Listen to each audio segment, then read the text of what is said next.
Je veux que tu me donnes. Merci beaucoup. Oh, donnez-moi.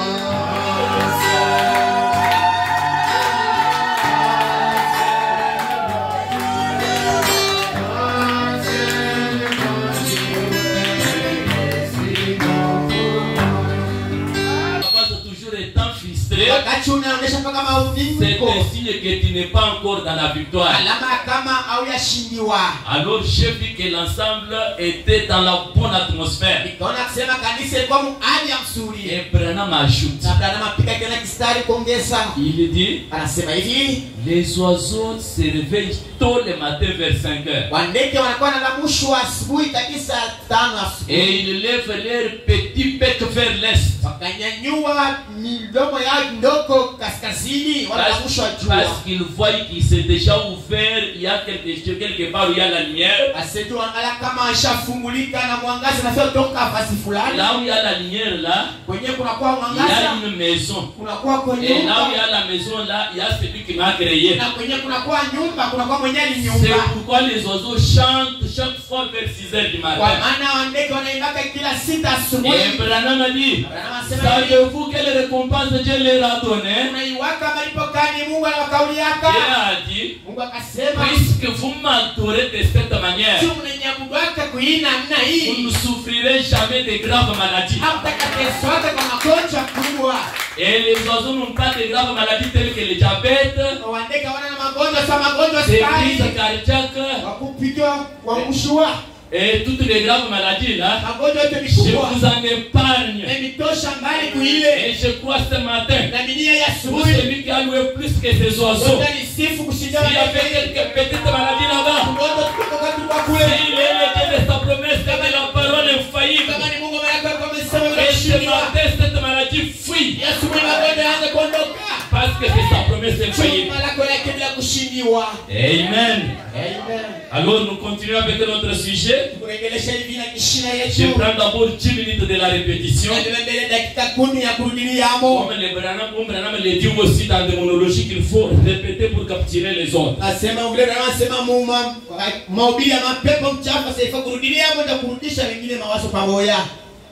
Nous avons commencé notre sujet dans Matthieu chapitre 24. Jésus était au temple. Les disciples ont commencé à lui montrer le beau temple, comment il est construit. Vous allez lire ça dans Matthieu 24. Et Jésus tourne les yeux. Il leur dit, est-ce que vous voyez tout ça? Il ne restera pas pierre sur pierre qu'il soit renversé. Et il est parti. Il sort. Les disciples n'ont pas compris. Mais vous aussi, quand je prêche, vous ne comprenez pas. Voyez votre pasteur. Si le pasteur a prêché, vous n'avez pas compris. Soyez-les dans de moindres choses. Les disciples ont suivi Jésus sur la montagne des Olives pour comprendre ce qu'il a dit. Et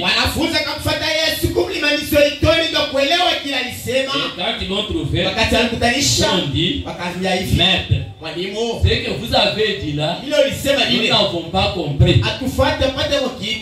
Dis-nous, quand est-ce qu'il n'y aura pas pierre sur pierre? Première question. Dis-nous, quand est-ce que ton avènement aura lié? Deuxième question. Et la troisième question, dis-nous quand est-ce qu'il y aura la fin du monde et les signes?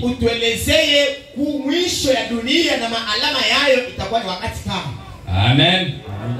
Jésus en répondant, il a dit, vous verrez les faux prophètes, et vous entendrez des cœurs et des bruits des cœurs. Mais il dit au verset 32, instruisez-vous sur une comparaison tirée du figuier. Quand vous verrez le figuier bourgeonner et avoir des branches, Sachez que muyue ya kama le temps est à la porte. wakati ishafika mlangoni, Le temps est proche. wakati ishaenea. Et il dit, ce qui était arrivé du temps de Noé Akasema kama ile ifikaka wakati ya Noa arrivera pareillement. tafika vile vile. C'est pourquoi Branham nous dit, Kwa maana anasema hivi, pour comprendre ce que Jésus a dit ici, sio kweli Yesu alisema hapa. retournons dans Genèse 6. Turudie kwa Mwanzo 6. Alors nous avons lu dans Genèse chapitre 6, Pale tukasoma Mwanzo la 6. Bible a dit, Ile kasema hivi, quand la terre a commencé à se multiplier wakati watu wakaanza kuwa mingi pa budongo, et les gens se sont multipliés en abondance, watu wakakuwa tele pa budongo, comme premier signe, sawa alama ya nous kwanza. avons vu qu'aujourd'hui les gens se sont beaucoup multipliés. Wana kama watu wanakuwa wingi kabisa pa budongo. Il y a eu les femmes qui cherchaient beaucoup plus la beauté. Ukakuwa wabiti wenyewe, wala wabibi wakatafuta kabisa Alors urembo. c'était le signe qui était passé aussi du temps de Noé. Na wewe kwani alama ilipitika kaka wakati ya Noa. Les filles et les femmes étaient devenues plus belles. Wabibi na wabiti wakakuwa warembo kabisa. Troisième signe, Alama ya tatu, les fils de Dieu watoto wa Mungu ont vu que les filles des hommes wakaona ya kama wabiti wa watu étaient plus belles. wakatamusha mipaka ya Et ils urembo, ont choisi les unes des autres. wakachakua wengine kwa wengine, Pas se marier, aina mais kuwaoa, choisir. kuwachakua J'ai tu, choisi tel, nachakua j'ai fulani, choisi tel, nachakua j'ai fulani, choisi tel. nachakua fulani. Branham dit, Anamwambia c'est Kisari, faire des amours, asema walikuwa nafanya mapendo, hébergement. wanaanza kuikalisha kwa bure. Ces choses étaient passées du temps de Noé. Ile kitu kilipitika wakati ya Noa. Aujourd'hui, Leo hii on voit un frère tunaona ndugu avec une belle femme, na bibi une mzuri, femme soumise, bibi une mtiifu, femme docile. bibi mpole. Il laisse cette femme-là, Acha ule il bibi quitte la maison atoke nyumbani à 9h. saa ya On kenda, dit qu'on l'a attrapé là-bas avec une prostituée qui n'a même pas la beauté comme sa femme. kushikia habari ya kusema anabandiwa kule ng'ambo na kaba washikana na kitabu zuri. Quand vous voyez de telles choses, Washike bibi tu ce azima frère-là est un sorcier. kule ndugu tu ni mlosi Donc il veut ensorceler tout simplement sa femme. na nia tu ya kuloga Ce suri sont les yake. choses qui sont passées du temps de Noé. Vitu vitaka Et wakati ya Noa c'est un signe pour aujourd'hui. ndio alama ya Quand leo. vous voyez ces choses, Kama unaona hivi vitu, pleurez. mwanze shusha machozi. Même quand vous voyez votre voisin le Hata faire, unaona jirani ou mfanya vile, votre petit frère le fanya faire, mdogo yako kufanya vile. implorez la miséricorde de Dieu. Omba hema ya Bwana. Pourquoi ceci arrive même à mon petit frère? Sio inafikia na mloko yangu. Amen. Amina. Voilà la troisième chose. Quelle est Tazama le troisième signe? nukta ya tatu. Et Branham a dit, Abraham anasema hivi, pourquoi les femmes cherchaient toujours la beauté? na tie nini wewe kwa tafuta mpaka urembo? C'est pour séduire. Ilikuja juu ya kuangusha. Ce n'est pas pour rien que vous voyez même les femmes nues aujourd'hui. Aina kwa kule unaona wabibi bila mavazi leo hii. J'ai circulé la nuit. Utembee Vous usiku. manquez comment continuer à circuler. Utashinda kuendelesha mwendo Vous yenu. trouverez qu'ils sont complètement nus. Utakutanisha cha kusema bali nashinda mangua. Pourquoi? Comment je ferai écrouler cet homme? Namna gani nitafika kuangusha kwa ukiana Allah mwanaume? m'a dit parmi les 7 visions. Anasema katikati ya maonyo 7. Parmi les 7 visions qui doivent arriver avant la fin du monde. Sasa katikati ya maonyo 7 ile Il basi dit, j'ai vu une femme complètement nue. asikaona kwa utele bibi bila mavazi. Et aujourd'hui, je vous dis, Na leo na aux melesema États-Unis d'Amérique, Tasini Amerika une femme a quitté sa maison ile katoka nyumba en yake. sous-vêtements et soutien, Sasa katoka kaptula ya et chini est entrée dans la voiture pour aller au marché. Ndiye mmotoka kwenda kuuza vitu kusoko. Ce signe est déjà accompli. Ile ameshatimizika. Complètement nu. Ukutele utupu Je na l'ai vu basi. avec un petit quelque chose ici. Aseli kamona na kakitu fulani hapa. Amen. Amina. Quand vous verrez ces choses, Wakati mtaona vile vitu, sachez que le temps est à huyo ya la porte. kama makati ishafika mlangoni. Mais vendredi, Akati mkazi tano. je ne veux pas lire William Branham. Ishi kumusome na Biblia. Je sais que Biblia ya kama votre nourriture, c'est vous lire. chakula yetu ni Moi, kumisomea. je n'ai pas la nourriture. Mimi sina na Je chakula. ne suis même pas prédicateur. Sina hata Il mhubiri. n'y a qu'un seul prédicateur aujourd'hui. Asiye mhubiri moya C'est leo. William Branham. William Branham. Quand je le répète, c'est pour qu'on pouvez apprécier. Pale na mrudilia Biblia alisema ndio kama Si je ne le répète pas, je ne saurais quoi dire. kama shilingi Biblia alisema Je mshamba. ne suis que répétiteur de William Branham. Mpaka mrudilisi wa Biblia Branham alisema. Amen. Aujourd'hui, je vous lirai ce que j'ai manqué à lire vendredi. Et je continue. Amen, amen. Et comme j'arrive à la fin de mon séjour, je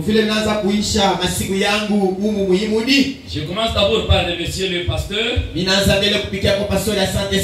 me voit à 5 ou 8 minutes qu'on se voit avec lui. Il ne me connaissait pas. Et moi je ne le connaissais pas. Et il m'a vu. J'avais pour une autre mission. Il me dit, oh papa, j'aimerais que vous puissiez prêcher. Et je vous bénisse pour cela. Parce que quand Abraham a vu Elohim, il passait. Il n'était pas venu pour lui. Et il lui a dit, ne me passez pas. Entrez même pour quelques petits temps. Moi aussi, je suis venu chez vous ne plus que pour 2 jours. Et dans ces 2 jours, Dieu aura même à nettoyer une seule âme. Et c'est la mission pour laquelle peut-être il m'a invité. Amen. Maintenant, mettons-nous debout. Nous sommes dans Matthieu chapitre 24. Comme Jésus s'en allait au sortir du temple, au sortir à la porte, ses disciples s'approchèrent pour lui faire remarquer les constructions. Mais il leur dit, voyez-vous tout ça? Je vous le dis en vérité, il ne restera pas ici pierre sur pierre qui ne soit renversé. Il s'assit sur la montagne des Oliviers et les disciples firent en particulier lui faire cette question. Dis-nous, quand cela arrivera-t-il? Et quel sera le signe de ton avènement et de la fin du monde? Non, non. Mais tu as dit qu'on puisse prier, qu'on puisse parler toujours sans cesse. Nous remettons cette partie entre tes mains, oh Dieu, soit avec l'auditoire, soit avec moi, avec l'interprète. Et élève-nous dans les lieux célestes afin que nous puissions te comprendre avec nos âmes. Sois notre auditeur, Jésus-Christ. Prends l'auditoire sous tes mains. Du début à la fin, au nom de Jésus-Christ. Amen. Que Dieu vous bénisse, veuillez vous mettre assis. Et mon sujet s'intitulait les signes avertisseurs de son avènement. Quand le président arrive ici, il n'arrive pas premièrement. Il envoie d'abord les gens pour dire qu'il est prêt. Les gens peuvent chanter, peuvent tout faire, mais lorsqu'il est prêt, il y aura maintenant ce groupe qui va précéder. Et il dit, le président est déjà à Ouachi, il est déjà en ville, il est déjà à l'aéroport. Et à ce moment-là, c'est lui qui dormait. Je vais perdre mon poste. Moi je suis bourgmestre et je me mets en ligne. Celui-là qui est peut-être la tête du marché, qui est en distraction, se met debout. Et Branham a dit, il y a aussi un signe. Quand la fin s'approche, il y a des signes qui doivent vous avertir, vous qui dormez. Quels sont ces signes-là? La multiplication des hommes sur la terre. Chaque maternité aujourd'hui, vous verrez toujours qu'il y a plein d'enfants nés. Partout où il y avait des brousses ici, c'est déjà plein. Si vous allez dans des écoles, vous trouvez que c'est plein.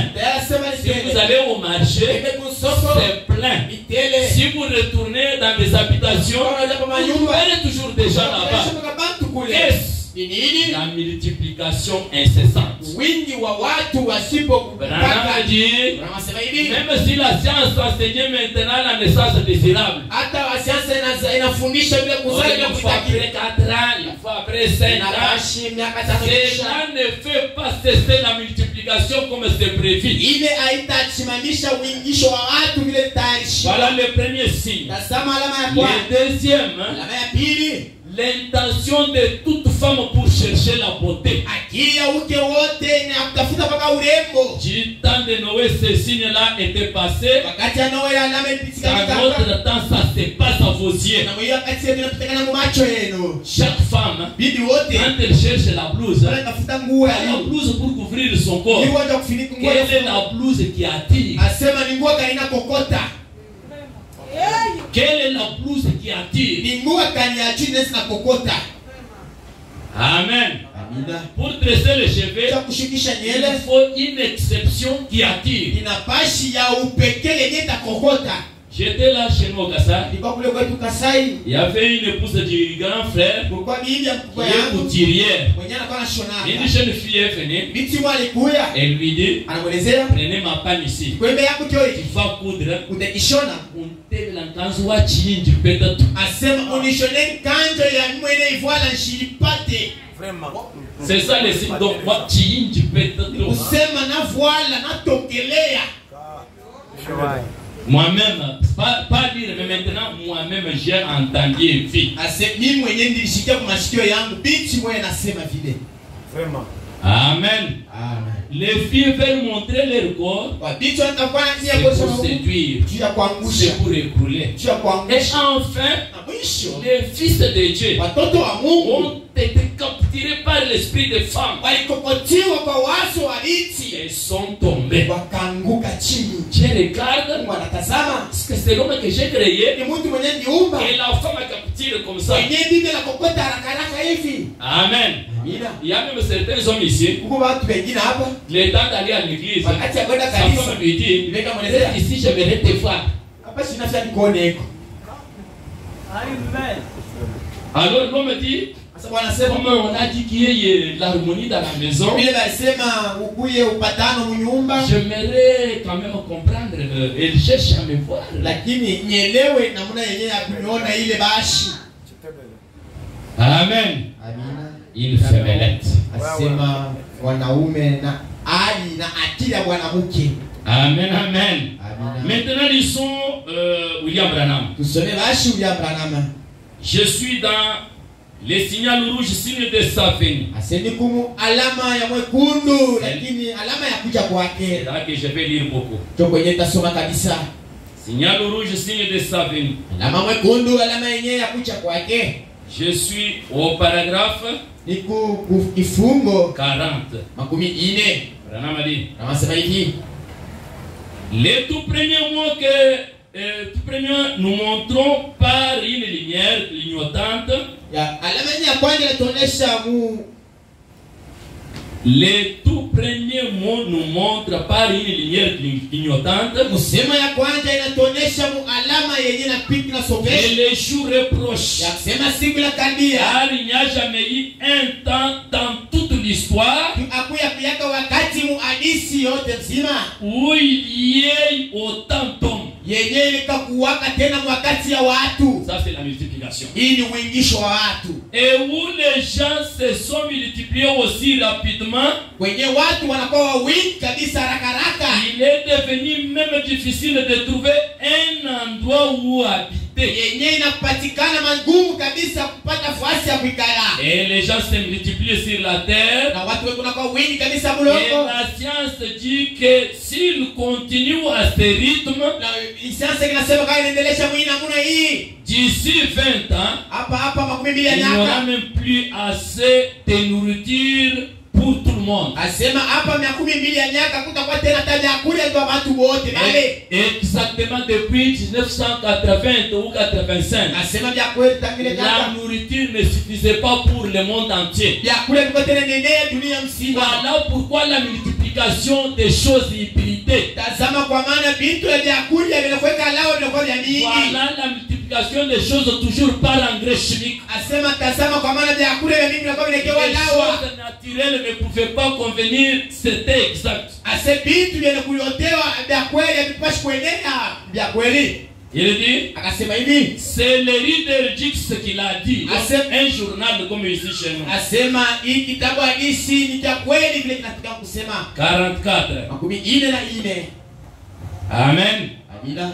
Oh, quel signe nous avons. Ni alama kani yenye tunakuwa nayo? Eh bien, mzuri. L'une des premières choses que j'aimerais vous faire remarquer, kitu cha kwanza tafuta seli nyelezee, les fils de Dieu, watoto wa Mungu, ont vu que les filles des hommes, wakatazama ya kama wabinti wa watu. Est-ce que vous comprenez là? Leo kwa ile fuasi, Depuis que la Bible existe, Biblia ilikuwako, on a parlé de fils de Dieu et puis des filles des hommes. wakasemeza paka wapi wa watu. Personne n'a eu l'audace de pouvoir nous en donner la signification. Hakukuwa mtu alifunga yote kutupatia Mais tufasiria, Dieu, lakini Mungu dans sa grâce infinie, neema yake il a réservé ça au temps de la fin. akachungia yeye wakati ya Et mwisho. celui qui aurait ces choses, Mwenye alipaswa hivi ça lui rendra pur. itamfaa msafi, Il sera ni tache, ni ride, ni rien de semblable. hata kuya na uchofisho wa mwili. Et Abraham dit, Na wanasema hivi, la chose que j'aimerais vous faire remarquer, kitu tafuta seli nyelezee, les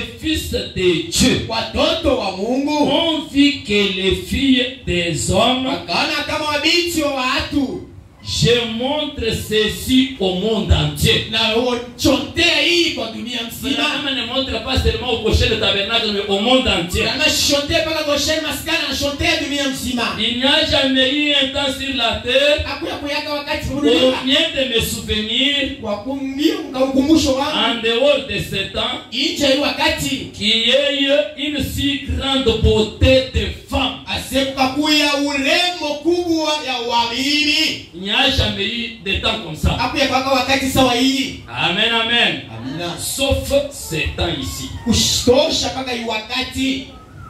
Est-ce que nous sommes ensemble? Kwa pamoja Je répète ce que j'avais dit. nirudilie vile nilisoma Parce que tena. je n'aimerais pas que je puisse vous dire ce que Branham n'a pas dit. Juu mimi napenda niseme vile Branham anasema. Amen, amen. Amina. Est-ce que nous sommes ensemble? Tuko pamoja. Nous sommes au 66. 66. Il dit, Anasema hivi. oh là là, Yeah. combien cela a dû être horrible en ce jour-là. Asema mara ngapi bilikuwa ya ole ile siku. D'adorer comme il n'a pas terminé. Asema kuabudu saa. Ces femmes s'exhibaient d'une manière tellement séduisante. Asema ule wabiti walikuwa naoneshwa muali ya kuangusha. Et même si elle était meilleure à l'époque, Hata kama walikuwa warembo en faisant cela, kufanya namna qu'elles le sont aujourd'hui, ya vile kupitia leo, je suis content de ne pas avoir vécu en ce temps-là. nafurahiwa kwa vile kuishi ile wakati. Pensez-y combien de femmes ont dû agir de la même manière. Wasie namna gani wabiti wakawazia kutenda Ils moja. agissent aujourd'hui également maintenant. Wewe kuna tenda moya leo hii. Amen, amen. Amina.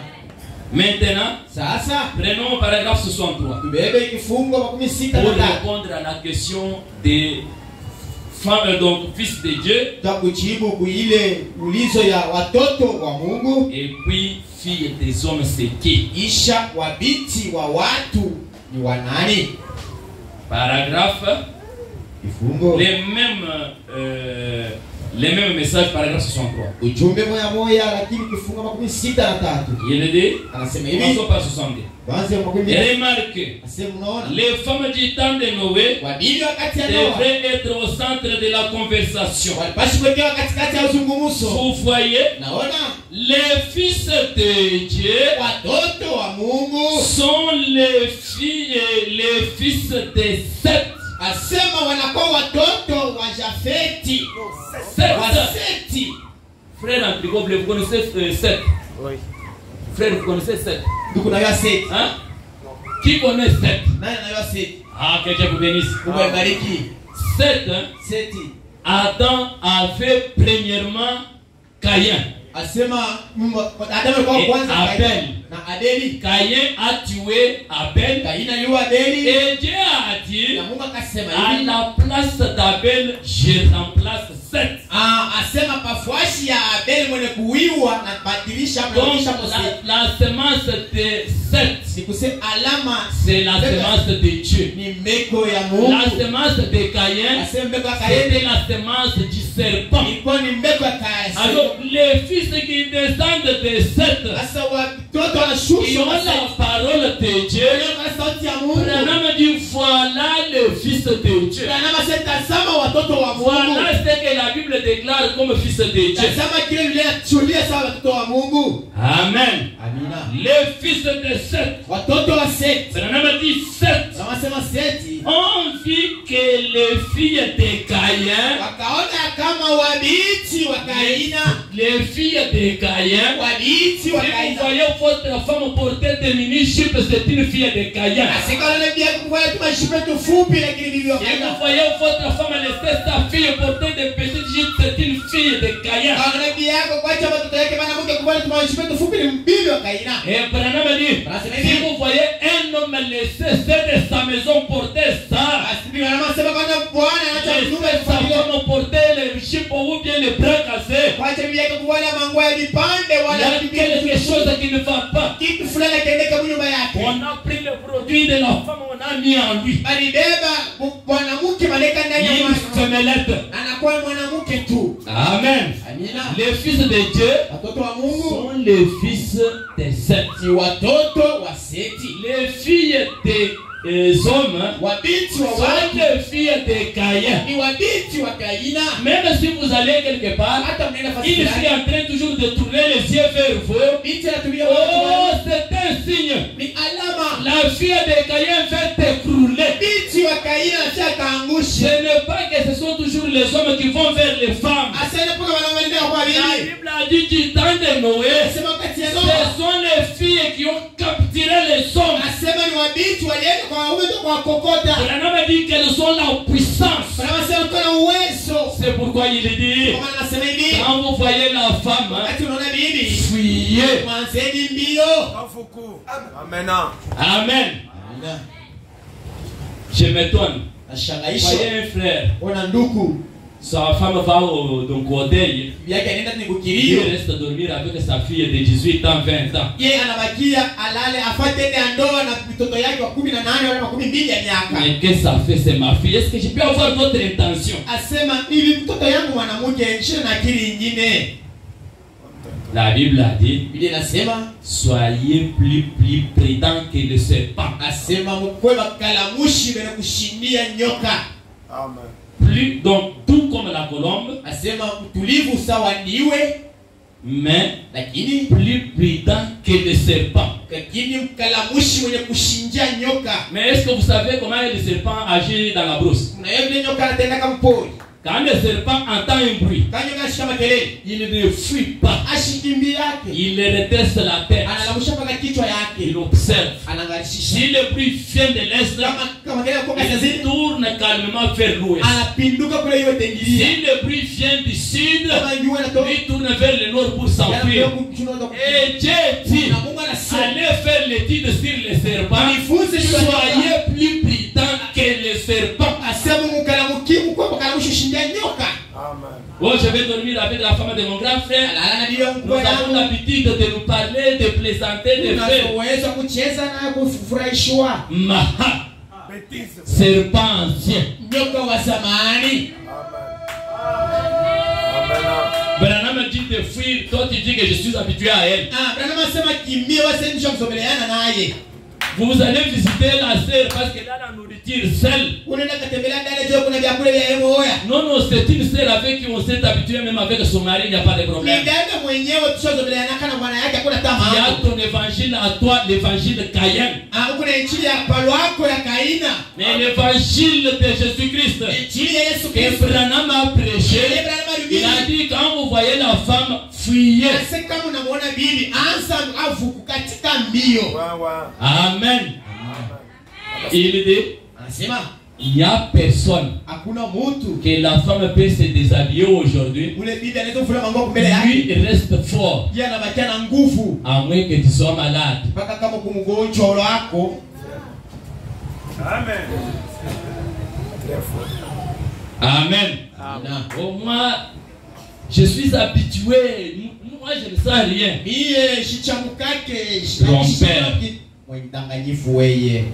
Alors, vous avez compris que les fils de Dieu, c'était les fils de Seth. Et les filles des hommes sont les filles de Caïn. Branham dit, quand les fils de Dieu virent que les filles des hommes étaient belles,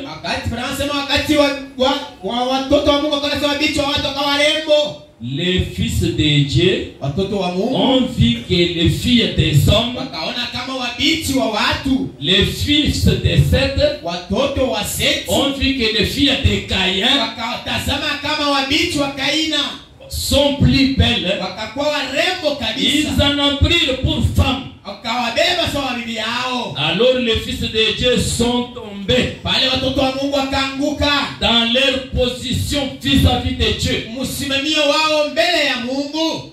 Amen. Quand vous laissez votre femme, la femme que tu as vue, qui t'a mis au monde des enfants, qui va faire une prostituée sorcière, qui fait tomber ta position vis-à-vis de ton Dieu.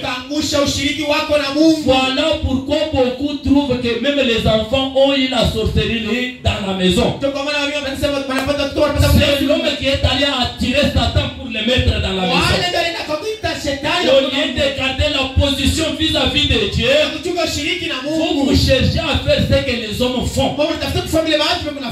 Alors vous perdez votre position. Vous faites comme prière n'est pas prière. C'est des blagues vis-à-vis de Dieu. Amen. William Branham a dit, ils sont devenus des coureurs de jupons. Depuis ce temps-là, oh, moi j'ai pas de problème. Hein. C'est la fille à mon cousin, au grand frère qui est là-bas à Likasi. Je parle avec elle, il n'y a pas de problème. Dès ce moment-là, ils devenaient coureurs de jupons. Amen. Et si ce n'est pas là une image de ce jour ici.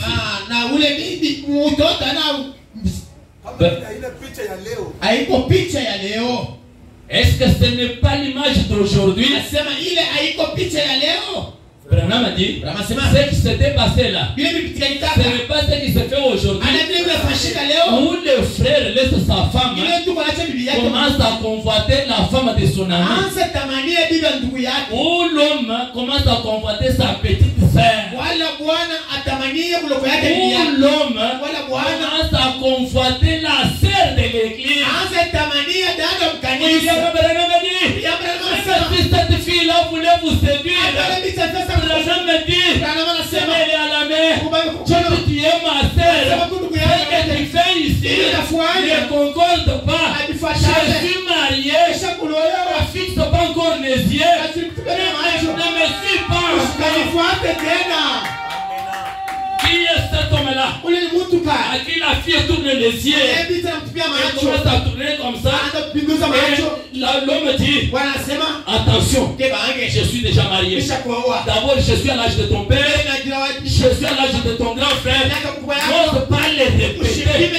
D'abord, même si tu le fais avec une autre personne, moi je commence à te surveiller. Cette fille-là sera sauvée à cause de toi.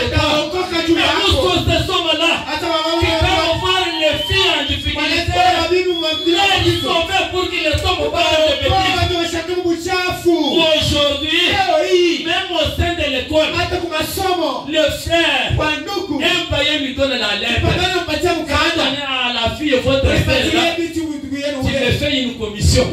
Et le frère là prend la lettre et il le donne à la fille. Va dire à la sœur là, je l'aime. Si tu le dis, que tu Branham, Branham dit, je vous dis une chose. Un jour, Paul était à l'entour où on tuait Étienne. Lui n'a pas tué Étienne. Les gens prenaient des pierres. Mais un autre autre asa mwingine a pris maintenant sa tunique. alesa kango yake Oh, Paul, Paulo garde-moi d'abord aussi, que Unichunge mbele. je puisse lancer aussi une na pierre. kidogo iwe Et Paul a gardé. Paulo naye uchunge Là, mbele Paul dit Paulo anasema que Dieu me pardonne parce que je l'ai aussi tué.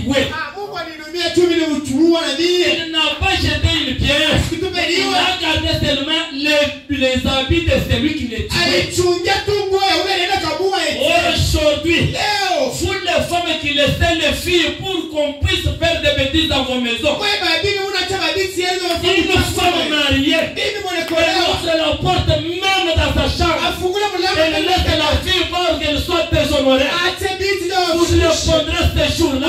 kalika ripoti ile siku Et il y a des femmes kuku wa binti très malignes wakalamushi qui font déjà des mariages que le pasteur ne connaît pas. anafunga ndoa ile pastala sijui Elle s'entretient avec l'homme. wanasubiria na Elle bwana appelle la fille. Et elle donne les choses dans sa parcelle. anawapatia bichi mpango yake Dans CO2 page 565, asema mfungo wake William Branham a dit anasema hivi s'il y a des intelligences sont à chasser. asema bwana mabibi zimekuwa kwa kuandama Pourquoi chini l'homme là lui apporte des cobelles, ule bwana anamletea un kwa peu giri, ma michele et il donne des 1000, de 5000 francs. anampatia kama Voilà pourquoi elle vend le corps de la chère sœur qui est sauvée par la grâce de Dieu. kwa maana yeye kunauzisha mwili ya dada mwenye kokolewa kwa neema ya Branham a Mungu dit, Branham anasema ce hivi jour-là vous répondrez. ile siku tena kachibia vitendo yako Vous qui prenez les lettres, kwa maana ile mikanda vous donnez à la sœur. unapatia dada On a sœur qui vous donnait bwana ndio kwa la mpatia photo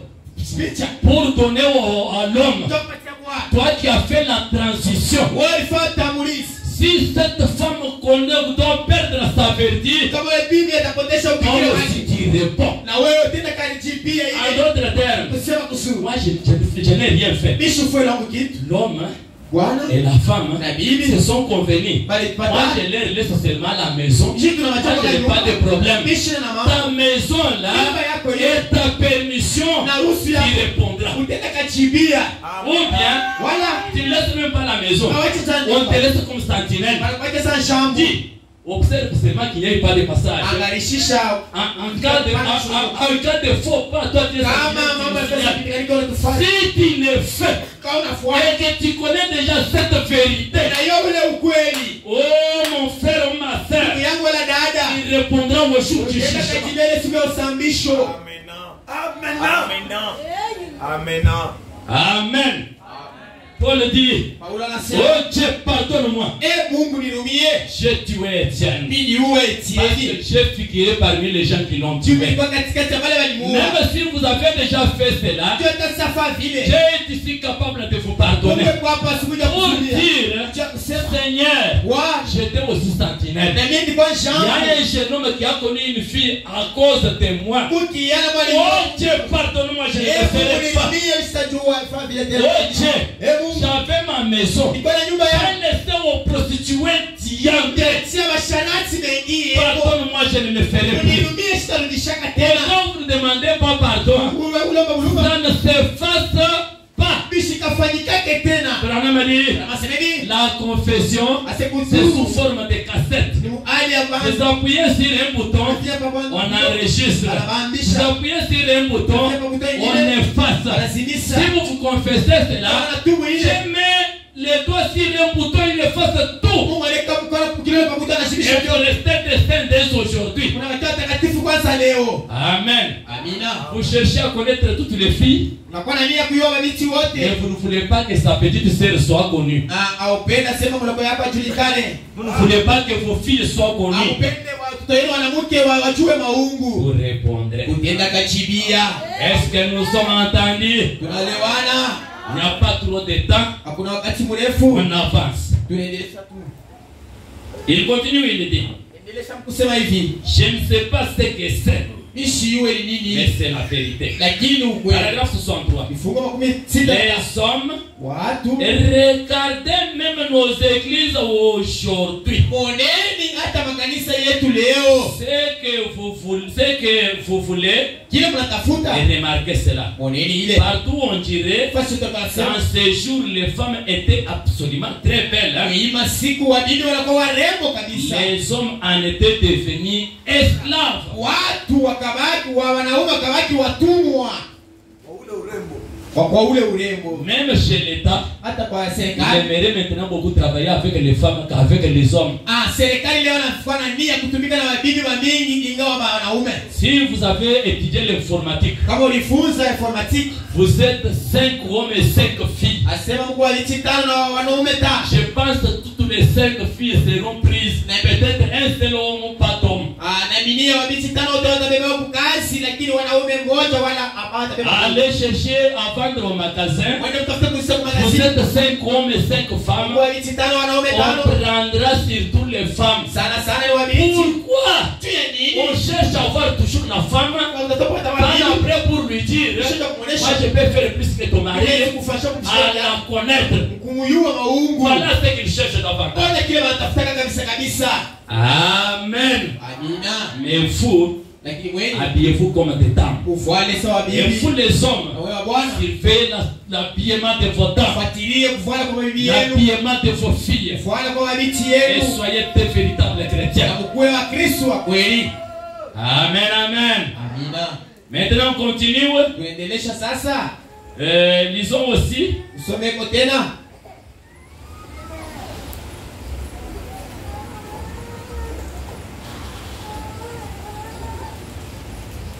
au paragraphe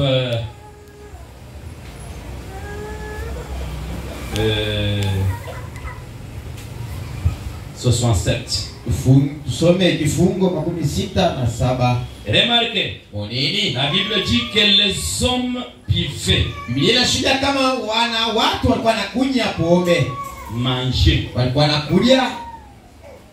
Est-ce que c'est mauvais? Ni mbaya. Branham dit c'est légitime. Anasema njoo vile napasi kuwa. Et pourquoi la Bible a dit les hommes mangeaient, construisaient, se vêtaient et tout consort? Biblia inasema watu walikuwa wanavuala kulia kulia. Construire c'est légitime. Kujenga ni mapashwa. Se marier légalement c'est légitime. Oh, mvile na kuleta mali. S'habiller c'est légitime. Kuvuala njoo vile napashwa. Écoutez Branham. Shikie Branham anasema Assurément, ya kweli. le mariage est honorable. Ndoa ni ya kuheshimisha. Mais est-ce que vous connaissez que la Bible a dit que le mariage soit honoré de tous? Unayosema Biblia inasema ndoa iheshimishwe kwa wote. Quand le mariage est honoré de tous, Wakati ndoa inaheshimishwa kwa wote, tu ne peux pas laisser ton lit là pour y entrer avec une prostituée. hawezi kuacha kitanda yako kiingizane na mkaba wala dumba fulani. Même dans les coutumes, Hata mashirika ça demande qu'il y ait des morts. italomba La Bible dit aussi que dès lors tu as déshonoré le mariage. tangile wakati auheshimishe ndoa. Il y a certains hommes Kuna kwa bwana wengine qui ingérient leurs femmes même en présence des enfants. wanachamulaka wewe yao hata muwapo wa watoto. Je vous dis, vos frères qui le faisaient, Inaonyesha wandugu mnafaa vile. que le mariage soit honoré de tous. Asema ndoa iheshimishwe kwa wote. Amen. Frère, dites amen. Uchikamina Que le mariage soit honoré de tous. ndoa iheshimishe na wote. Ton grand frère n'a pas le droit sur ta femme. Mkubwa yako ana na sauti yule bibi Je yako. vous dis même une chose forte. Ionyeshe cha nguvu tena. Ton père et ta mère Babako na mamako n'ont pas droit sur ta femme. hapana na sauti yule bibi yako. On est branamiste, enseigne des choses, ils écartent les gens. Je vous le dis pourquoi. Inaonyesha chini L'homme Bwana est au centre. ekuni mkatikati. Ici, Huku il y a les parents et la famille de la femme. huku wazazi na wa jamaa bibi. Aucun père de la femme n'a droit de l'appeler sans l'ordre de l'homme. Bibi wala babake wa bibi wala mmoja bila chesi kumuita bibi bila bwana kuti. Ici, il y a ma famille à moi. Huku kuku jamaa ya. Aucun n'a droit de l'appeler sans passer par moi. Mtu asiwezi kumuitisha. Moi, je suis chef. Mimi ni kuchef. Mon papa, Baba yangu s'il a besoin que ma femme aille l'aider, pelese biangu il kumsaidia. vient. Anakuya. Papa, Baba Joseph, Yusufu. permets que ta femme aille me transporter mes biens à la surveillance demain. Ruhusa kusema bibi yako imutume kwa kesho. Et moi, je dis, Na mimi nasema Rose, Rose. demain, tu vas faire le travail de ma femme. Kesho mama atakutuma kumsaidia. C'est ça même être chef. Sio mshefu bokule. Le papa vient te demander la permission. Baba anakuwa kuomba Ma ruhusa. maman vient là-bas. Mama anakuwa kule. Elle dit, papa, Asema baba yangu. j'ai assez d'habits pour vos petits Nina frères. mambo ya nini kufanya baba Pourriez-vous yangu? me permettre Ungeniruhusu. que ta femme vienne Bibi m'aider? yako kwa nisaidie. Voilà l'ordre. Bwana Bwana Si un homme entend que la femme est partie chez sa grande sœur sans permission, sans permission, oh mon frère, si tu permets ça, tu es une femmelette. C'est ça. Permettre à une femme d'aller chez sa grande sœur sans l'ordre, sans devenir une femmelette. Et la femme doit demander, oh chérie, ça fait plus de 5 mois, j'ai besoin de voir la grande sœur. Permettez-moi, je suis dans ma chaise. La grande sœur, là-bas, elle me dit, pourrais-tu permettre à ta femme de venir me voir? C'est ça l'homme. Mais il y a certaines familles, les grands frères viennent, ils déposent les habits. Tu dois nettoyer ça demain. Quand elle commence à nettoyer, les petits frères viennent. Laisse d'abord ça, tu me prépares du foufou. Quand elle dit, je suis en train de faire les habits, il les souffle. L'homme là regarde. Quel type d'homme? Quelle éducation as-tu donné? Tu dois enseigner à ta famille comment respecter ta femme. Tu dois montrer à la belle famille combien moi je suis rigoureux. Avant de passer là-bas, passer par moi. Voilà l'homme. Voilà l'homme. Amen. C'est ça l'homme. Amen. Mais un homme qui ne fait presque rien, c'est la femme qui part au marché, elle amène le foufou. Maintenant, quand tu deviens très rigide là, bon, tu vois, c'est parce que si je pars au marché que tu es trop rigide. Je laisserai ce marché-là. Nous verrons. Non, quand je disais ça, vous voyez, ma sœur, bon, c'est seulement ce que nous avons enseigné à l'église. Moi, je le disais, pardonnez-moi. Oh, femmelette, il est temps de te redresser. Il faut d'abord avoir un travail. Dans le travail, tu possèdes la femme, tu possèdes les parents, tu possèdes tes grands frères, tu possèdes les petits frères, tu deviens chef pour les commandements de ta femme. Voilà le mariage honorable. Très bien, papa, très bien, très bien. Bien joué la bande. Très bien, papa. Amen. Branham a dit, Qu'est-ce que tu dis, papa? savez-vous que le mariage est honorable? Un mariage honorable. La femme, lorsqu'elle rencontre ses amis, elle commence à dire le tout de son mari. Quel type de femme? Vraiment. Ah, je vais te dire, Joseph, il peut parler les jours là, pendant les jours là, mais moi j'ai toujours mon temps où il me supplie.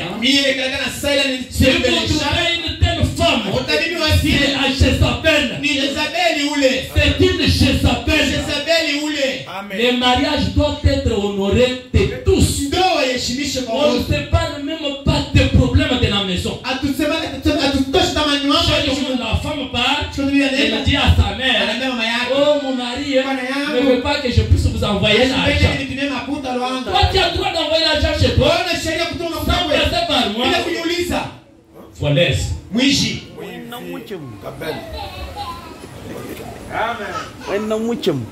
Mais tout ça, frère Branham dit, si vous voulez connaître comment est l'homme, voyez sa femme. Très bien. Très bien.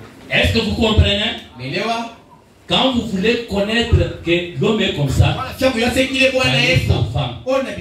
Si vous voulez qu'on vous connaisse que vous êtes riche, habillez la femme correctement. Quand on regarde la femme, c'est homme riche. Mais pas en vous regardant. Amen.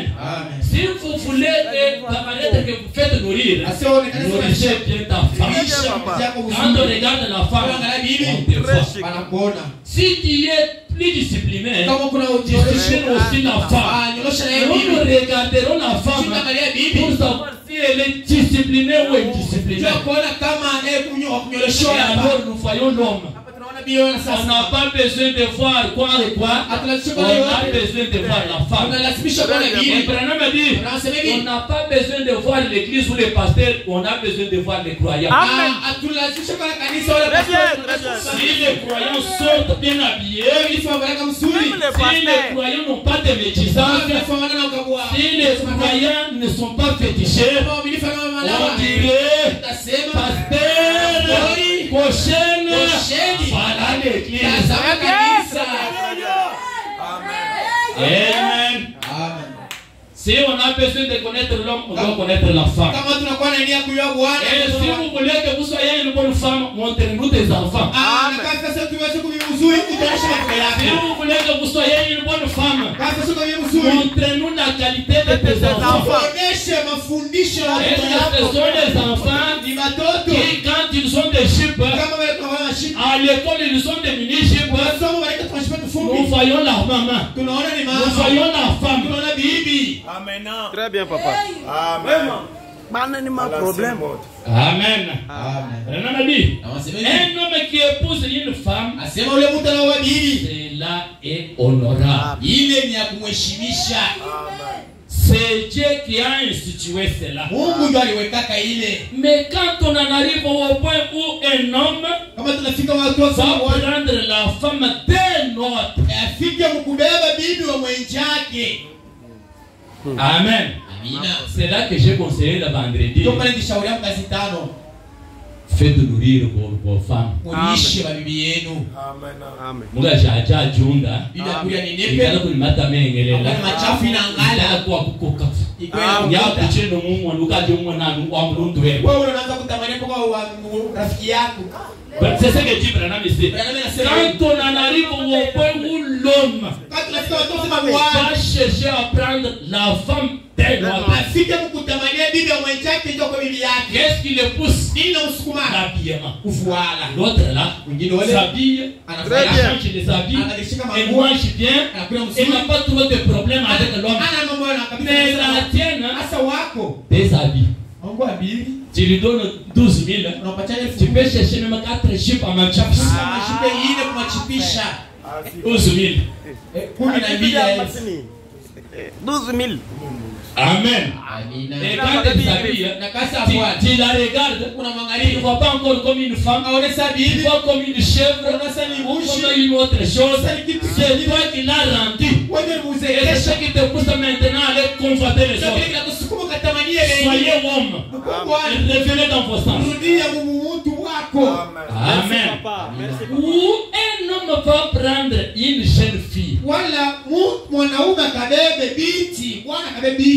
où il cherche la femme de son frère, où il les garde parmi les petites filles là, il commence maintenant à faire à l'appeler, à la convoiter, à la donner des biscuits. Peut-être que la fille connaissait que c'est mon père ou grand frère qui me donne.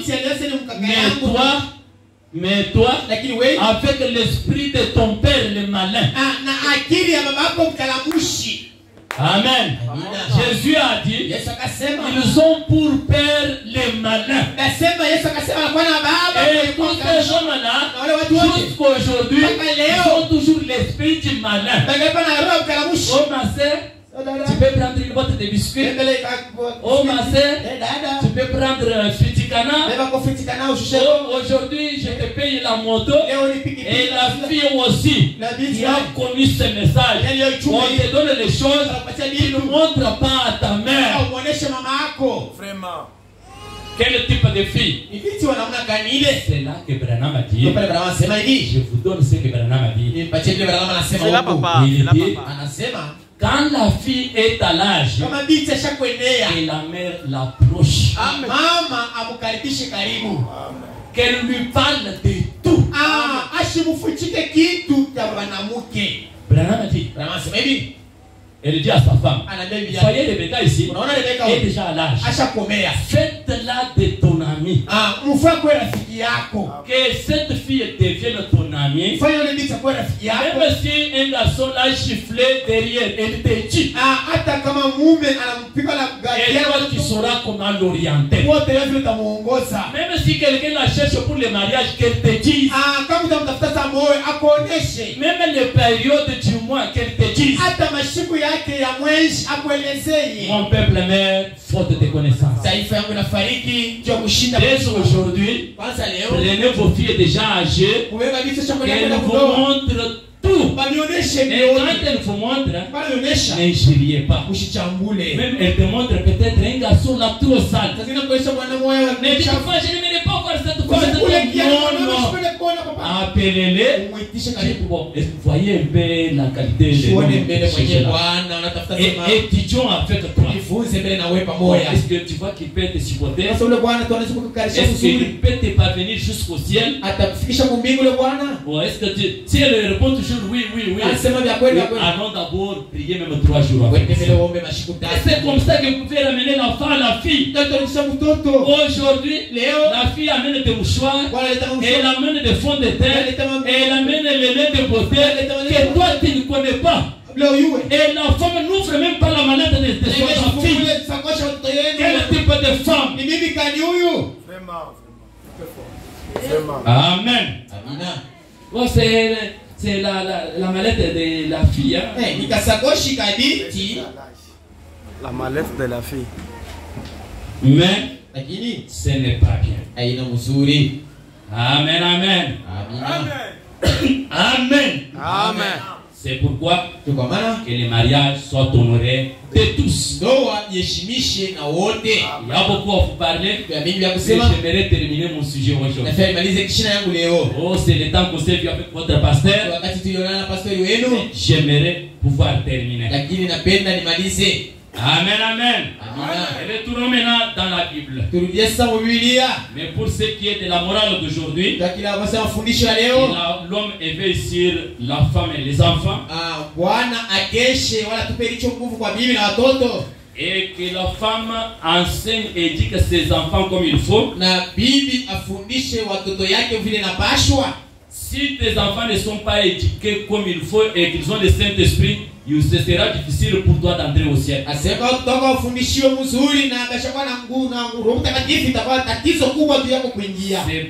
qui me dit. Ce n'est pas moi. La Bible a dit, la femme ne sera sauvée qu'à condition d'avoir les enfants.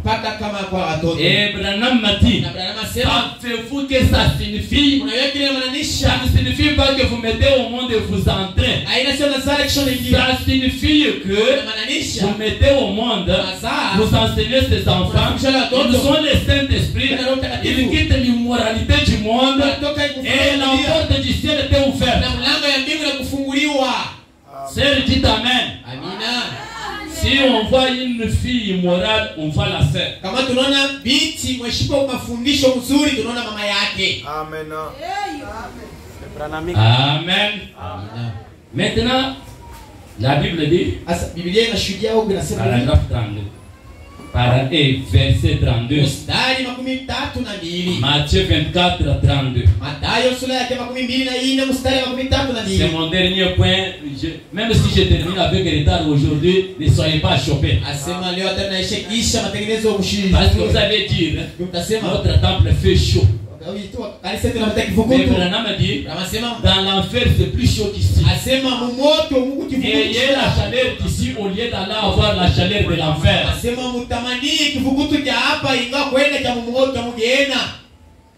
Instruisez-vous par une comparaison tirée du figuier. Dès que ces branches deviennent tendres et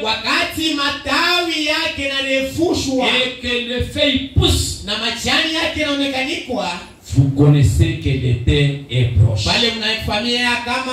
C'est notre signe. Il y a les signes de la beauté, il y a les signes de la multiplication, il y a les signes d'hébergement de la séduction, il y a les signes de la méchanceté. Maintenant, le dernier que la Bible a dit, c'est instruire sur le figuier.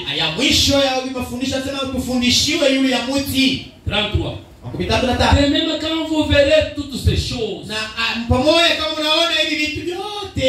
est-ce que vous comprenez? Quand vous verrez le figuier, et même quand vous verrez toutes ces choses, donc toutes ces choses sont dans une main et le figuier dans une autre. Sachez que le Fils de l'homme est proche à la porte. 34. Je vous le dis en vérité, cette génération ne passera point que tout cela arrive. Les ciels et la terre passeront, mais mes paroles ne passeront point. Si quelqu'un ne veut pas se soumettre à ce que la Bible a dit aujourd'hui, il passera. Amen, amen. Amen. Amen. Je vais vous poser une petite question. Je vais demander à un frère, à une sœur pour me répondre. Si Jésus se mettait ici, il dit, la parole de Dieu est bonne. Le ciel est bon. Mais choisissez une seule chose qui est plus meilleure que l'autre. Où tu entres dans la parole, je te refuse le ciel. Où tu entres dans le ciel, je te refuse ma parole. Alors choisissez une seule chose. Soit la parole, soit le ciel. Alors frère Amboubou, qu'est-ce que vous allez choisir?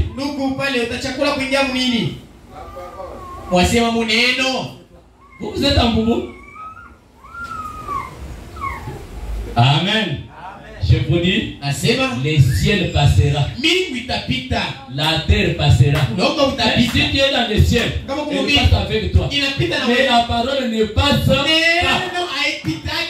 Si tu ne venais ici, il me dit, veux-tu m'attendre au bureau à Kinshasa ou bien être avec moi là où je suis? Moi je dirais, j'aimerais être avec toi. Là où il est, c'est là où il y a la signature. Là où il est, c'est là où il y a la nourriture. Là où il est, c'est là où il me donne. Son bureau se dépêche de là où il est. Et notre Seigneur Jésus, il est dans la parole. Il n'est pas dans le ciel. Il est dans la parole. Le ciel, la terre lui appartient. Mais lui, il est égal à la parole. Il n'est pas égal à la terre. Il n'est pas égal au ciel. Il est égal à sa parole. Et la parole ne passera point. Que toutes les choses que je vous ai dites vont arriver. Amen.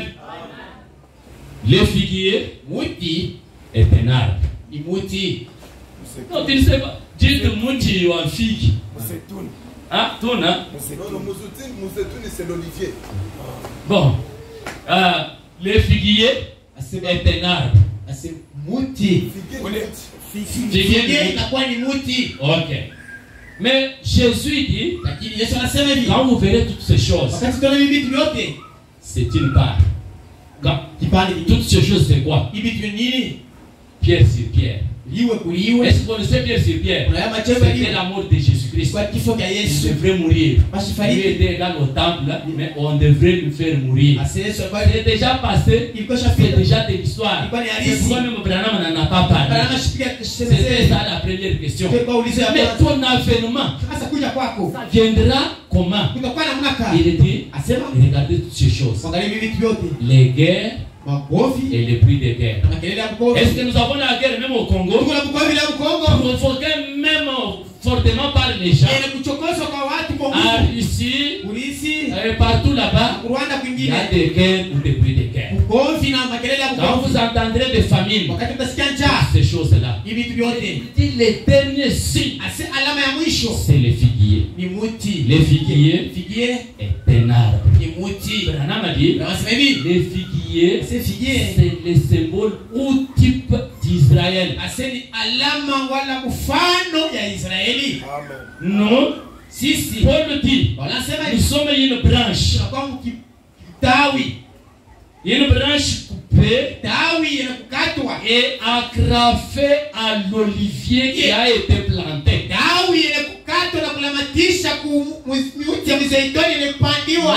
L'arbre, c'est Israël. C'est le peuple de Dieu. Si vous voulez être béni, commencez par bénir aussi Israël. Celui qui bénira Israël sera béni. Celui qui maudira Israël sera maudit. Alors figuier, Branham dit c'est Israël. Quand vous verrez Israël pousser, qu'est-ce? Quand Israël rentrera chez lui. Israël a été dispersé quand Jésus a été à la croix. Par qui? Par les soldats romains. Ils ont dispersé tous les Juifs. Les Juifs étaient un pays. Ils avaient roi David. Ils avaient un drapeau à 6 étoiles. Et ça n'est pas pour rien aujourd'hui. Nous donnons aussi un drapeau. C'était 6 étoiles. C'est 6 étoiles qui deviennent une. Oh, les types de David. C'est un drapeau de David. Avec comme signe que l'étoile. Mais quand Jésus a été arrêté, les leaders romains ont dispersé tout le monde. Alors Jésus dit, quand vous verrez les Juifs qui sont dispersés ici, retournez chez eux, sachez-le, c'est tant que vous me demandez, est-ce que vous comprenez? Quand vous verrez cela, observez seulement Israël. Toutes ces choses, la femme, la beauté, l'hébergement et la famine, ça c'est dans une main. Mais Israël, dernier signe. Quand vous verrez Israël rentrer chez lui, alors connaissez que le temps est proche, il n'y a pas encore de temps.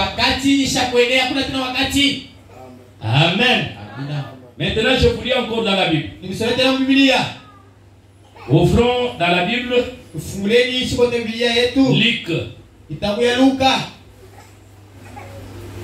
Luc chapitre 21.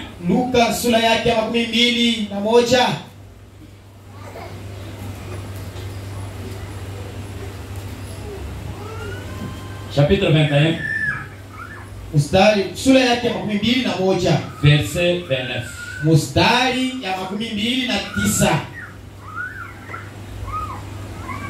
Et il leur dit une comparaison. Et les autres arbres. Premièrement dans Matthieu, il a dit quand vous verrez les figuiers. Dans Marc, il dit quand vous verrez les figuiers et les autres arbres. Dès qu'ils ont poussé, vous connaissez de vous-même. Ici, Luc lui dit, vous connaissez de vous-même sans même qu'on vous enseigne. En regardant déjà que l'été est proche.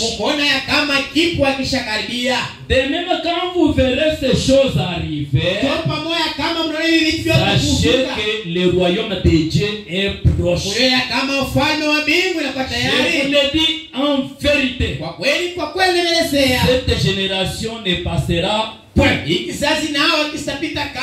tout cela n'arrive. Le ciel et la terre passeront, mais mes paroles ne passeront pas. Et puis les autres arbres, quand vous les verrez pousser, vous connaîtrez que le royaume est proche. Le royaume est proche. Il dit encore, cette génération, Branham a dit, cette génération-là, ce n'est pas la génération dont il prêchait. Il dit, la génération qui verra ces choses arriver. La génération qui verra la femme devenir plus belle. La génération qui verra Israël retourner chez eux. C'est de cette génération dont Jésus parlait. Ça c'est la première chose. La deuxième, les figuiers et les autres arbres. Branham a dit les autres arbres d'autres religions. Dès qu'Israël rentre chez lui, vous verrez même les Mahométans. Nous voulons construire notre mosquée ici. Et nous voulons aussi être au niveau de Lubumbashi. Vous verrez les bouddhistes, vous verrez les Bahaïs, vous verrez même toutes les religions là. Mais ce ne sont pas les arbres de Dieu.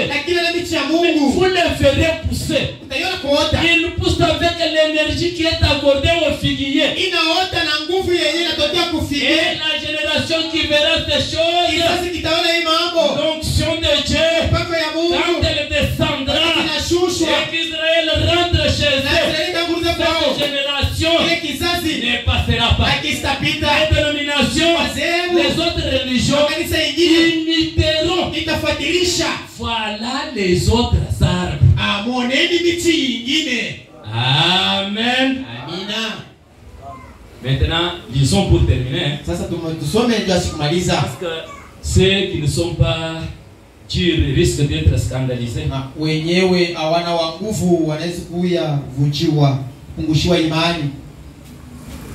Amen. Amen.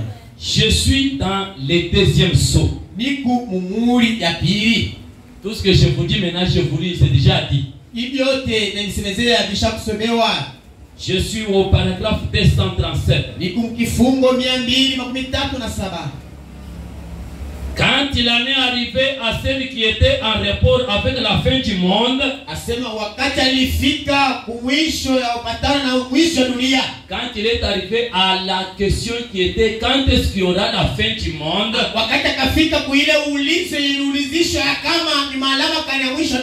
Jésus est arrivé à cette question qui touchait pour la fin du monde. Mais regarde, le temple beau, construit par Salomon, c'est très bien. Jésus était déjà à la porte. Regarde Dieu. Vous voyez tout ça? Il ne restera pas pierre sur pierre. Alors je l'ai suivi. Maître, quand est-ce que cela arrivera? Quel est le signe de ton avènement? Quel sera le signe de la fin du monde? On m'a dit, quand il est arrivé à la question de la fin du monde, il a dit, lorsque vous voyez le figuier bourgeonner, on m'a dit, vous voyez, alors que vous savez que le temps est à la porte. Frère, ne dormez pas. Si vous ne voulez pas que j'arrive encore, moi je rentre déjà chez nous. Amen. Amen. Et je vous le dis en vérité, cette génération ne passera pas et tout cela ne soit accompli. Amen. Amen. Quand vous verrez le figuier devenir bourgeonner, quand il est arrivé à cette question-là, il a dit, alors vous devez savoir que le temps est déjà fini. Je lis maintenant dans le message intitulé expectatif.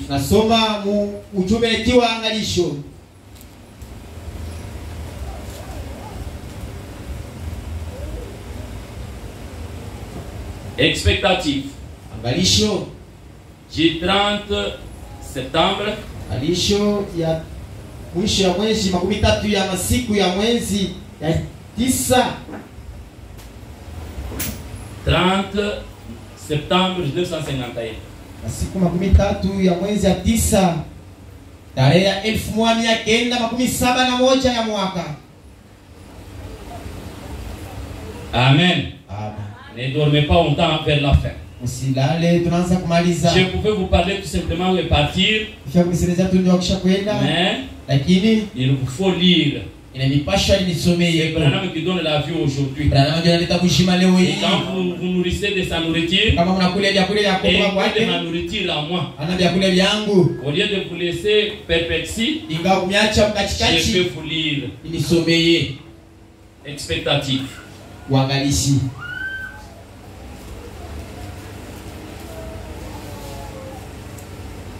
Vous êtes déjà là?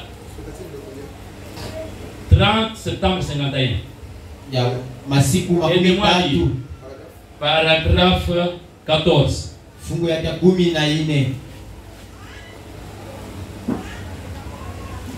Oui, même si vous me donnez. 14. Maintenant, ce soir, moi je parle de ce matin. J'aimerais parler juste un petit instant sur expectative.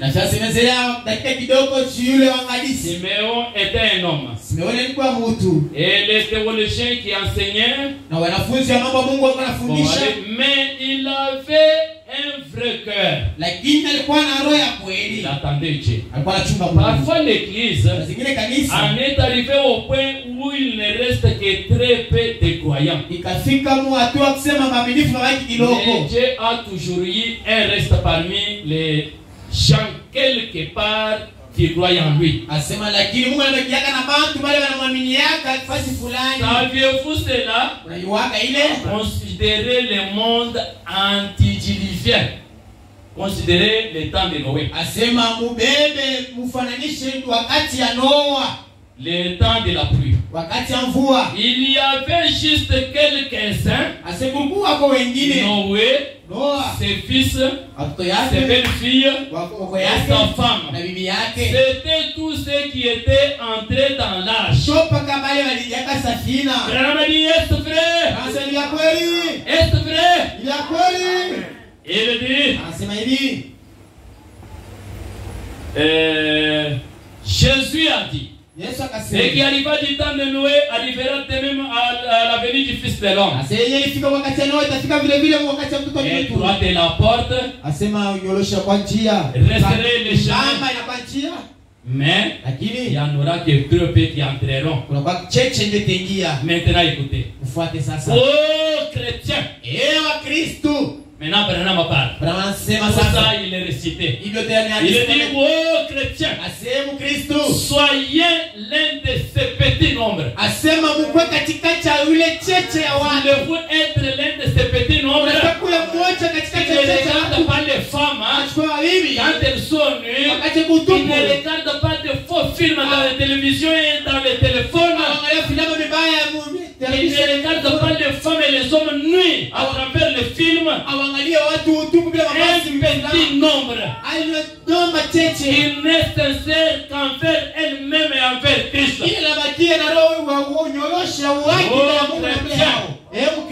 Soyez l'un de ces petits nombres. Vous avez une invitation. Avancez seulement. Ce qui arriva du temps de Noé, considérez les mœurs, considérez les mauvaises habitudes de l'immoralité du temps de Noé. Oh, sœur, ne dormez pas. Amen, amen. Amen. Ce qui arriva du temps de Noé, considérez les mœurs. Ils mangeaient, ils se réjouissaient, on est en mariage. Ils n'ont pas su cela jusqu'au jour où Noé entra dans l'arche. Soyez l'un de ceux qui entrent. Il dit, priez pour moi. Priez pour William Branham. Dans les prières, vous priez même pour lui. Vous priez pour votre pasteur. Pour qu'il soit l'un de ceux-là. Amen. Mais les autres vont dire, c'est lui qui me donne, je l'adore déjà. Branham a dit, priez même pour moi aussi. Mais soyez vous-même l'un d'eux. Il dit, soyez l'un de ceux qui entrent. Priez pour moi. Que je sois avec vous là. J'aimerais y être. J'aimerais certainement être là. Est-ce que vous aimez aussi être là certainement? C'est le désir de mon cœur. C'est le désir de mon cœur. C'est le désir de mon cœur d'entrer en ce jour-là avec vous tous. Mon désir, je souhaite être tous les jours ici. Et je sois avec vous. Quand Branham vous n'entrez pas. Amen. Mais il est pour que vous-même vous puissiez y entrer. J'aimerais que je puisse entrer avec vous et être présent là. Est-ce qu'on est ensemble? J'aimerais être présent moi-même là. Messieurs, est-ce que le signe du temps de la fin? Oh frère, j'aimerais vous dire une chose. Si vous êtes chrétien, ne vivez pas comme le reste du service. Ne vivez pas comme les Français qui sont à mining. N'ayez pas l'esprit du marché. Mais soyez chrétiens. Et puis priez pour moi. Parce que ce qui arriva du temps de Noé arrivera pareillement. L'immoralité qui était là est devenue une immoralité aujourd'hui. Oh, je vends au marché, je vends les cacahuètes, les arachides. Il y a un monsieur qui vient de Santo, qui nous donne un crédit. Et il y a mes collègues à côté du marché qui vont déjà donner les trucs, comment y parvenir. Et dès que vous arrivez là-bas, nous quand nous allons là-bas, nous l'apportons d'abord un peu catoué. Si tu veux aussi, tu apportes un peu que tu lui prépares du foufou. Tu vas lui donner où? Chez lui. Oh ma soeur, sois prudent.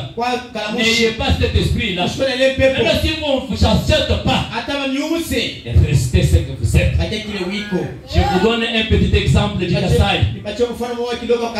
Une maman vendait les beignets. Vous ne l'achetez pas. Vous ne l'achetez pas. Demandez aux voisins. Vos beignets à vous, on les achète. Mais chez moi, on n'achète pas. Quel est votre secret? Si vous voulez avoir les secrets, si nous suivons les mercredis.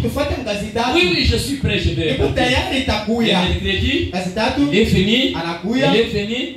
Alors nous allons vous montrer là où nous avons eu les secrets. Ils sont partis, arrivés là-bas. On a dit, est-ce que toi tu as le courage? J'ai le courage. On a dit, bon, tu commences à préparer les beignets. Voici les poudres. Et quand tu mets là-bas, alors on va acheter beaucoup. On ne lui a rien dit. On a dit, on commencera même à acheter tout un sac par jour.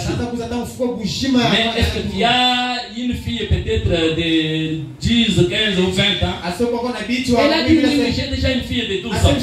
Demain, tu prépares seulement une petite quantité. Tu lui donnes qu'elle vende. Le reste des jours, toi-même. Et les jours suivants, elle est rentrée, elle a préparé des beignets, elle a donné à la fille. La fille part à 5 minutes, tamponnée par les véhicules. Tamponnée par les véhicules. La maman a commencé à pleurer. On lui avait même pas dit que c'est à donner une personne. Elle a pleuré. Alors ses amis qui marchaient là, après les payes, sont venus. Non, calme-toi. C'est ça, c'est le secret. Et d'ailleurs, maintenant, tu vas très bien vendre. Courage. Redresse-toi. Commence à partir au marché. Et le deuil est terminé. La femme est partie. Maintenant, elle a préparé tout un bassin. Maintenant, elle a vu tout simplement les gens commencent à venir. Quand elle regarde, elle voit sa fille là, en train d'appeler les gens. La maman a commencé à pleurer. Oh, ma fille, je ne savais pas qu'on allait me tromper comme ça. Elle a commencé à pleurer. Les voisins là sont venus lui dire, quoi? On n'a rien dit. C'est ça le marché. Encore quoi? Mais la femme ne pouvait pas se tranquilliser. Chaque jour maintenant, elle prépare. C'est la fille là qui appelle les gens. C'est la fille là qui appelle les gens. Quand elle est allée dire à son mari, voilà, quand j'étais au marché, je ne vendais pas. J'ai demandé aux voisins. Les voisins m'ont montré l'endroit. Voici là où nous sommes arrivés. Même fou. N'ayez pas cet esprit-là. Oh frère, on ne vous trompe pas qu'il y a de l'eau ou qu'il y a le poudre à vous donner. Mais le sang de Christ, cette parole est là tout. L'ange a dit à William Branham, toutes les difficultés, tous les conflits, tous les problèmes du temps du soir seront répondus par les messagers du temps du soir. Si vous croyez, tout vous est possible. Dites-lui tout simplement, moi le nom qui est difficile pour les autres, je l'ai écrit. Mais avoir l'argent, c'est quoi Seigneur? Donne-moi l'argent. Je suis ton fils. Très bien. Soyez l'un de ces petits-là. Ok. Et spécial, c'est le signe de décembre, le 30 décembre. Paragraphe 370.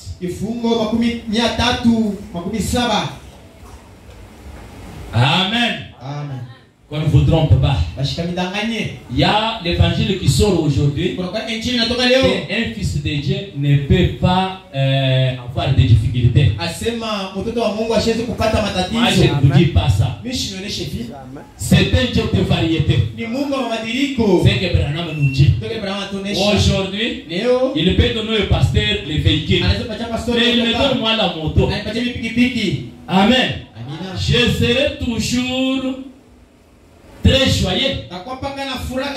Oh, comment il me donne moi la moto, il donne la voiture. Il est le Dieu. Peut-être après quelques années, il va te donner toi. Écoutons maintenant. Messieurs, est-ce le signe du temps de la fin? Paragraphe 370. Regardons la montre. Est-ce que vous connaissez la montre? Branham a dit, si vous voulez connaître un mot difficile, allez dans les dictionnaires. N'est-ce pas? Mais si vous voulez connaître l'heure qu'il fait, vous regardez la montre. Mais si vous voulez connaître les plans de Dieu, l'horloge de Dieu c'est Israël. Regardez la montre. Et regardez Israël. Amen. Amen. Il dit la montre, les calendriers, pour voir à quelle date nous vivons. Israël est en Palestine. Les Juifs sont déjà retournés en Palestine. C'est ça le signe que Jésus nous avait dit d'attendre pour voir. C'est déjà accompli. Dans sa patrie, l'étendard portant l'étoile à 6 coins de David, d'il y a 2500 ans, oui, d'il y a 2500 ans, le plus ancien drapeau flotte déjà. Branham dit que le drapeau flotte maintenant en Israël. Ils sont déjà retournés. Ils ont déjà leur pays. Ils ont leur monnaie. Ils ont leur drapeau. Voilà les signes accomplis. Amen. Israël est de retour dans sa patrie. Il dit, quand les figuiers bourgeonnent, cette génération ne passera point. Que tout cela n'arrive. Les nations se disloquent. Israël se réveille. Amen. Pendant le temps que Dieu nous regarde, il a tourné les dos contre Israël. Mais Branham a dit, tirez attention, Israël se réveille déjà. Quelle heure fait-il? Amen, amen. Amina.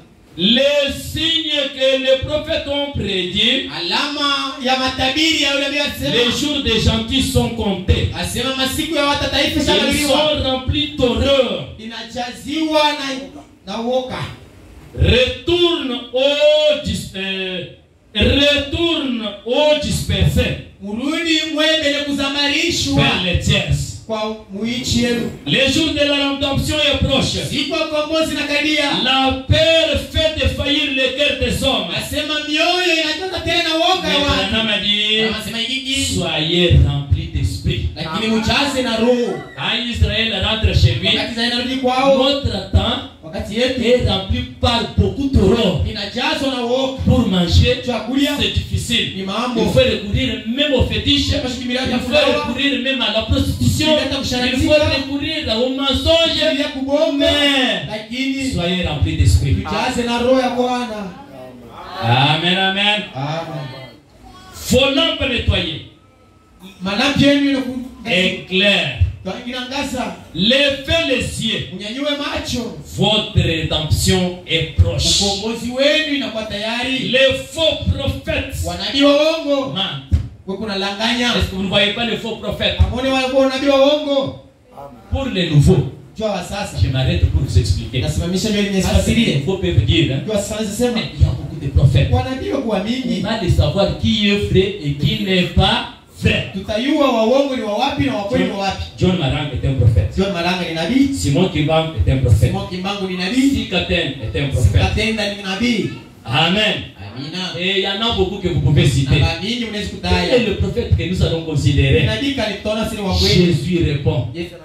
Il a dit, Asema comme de l'éclair part de l'Orient à l'Occident, sasa vile mwangaza ilikuwa natoka kaskazini. ainsi en sera de mon avènement. Asenjo vile vitakuya kuna alama ya kuja kwa. Quoi? Nini? L'évangile quitte à l'est, Kaskazini. Kwa injili kutoka à kaskazini. l'Orient Kaskazini. et va à l'Occident. Itaanza kwenda kwa mashariki. Mais l'Orient pour le monde entier, c'est où?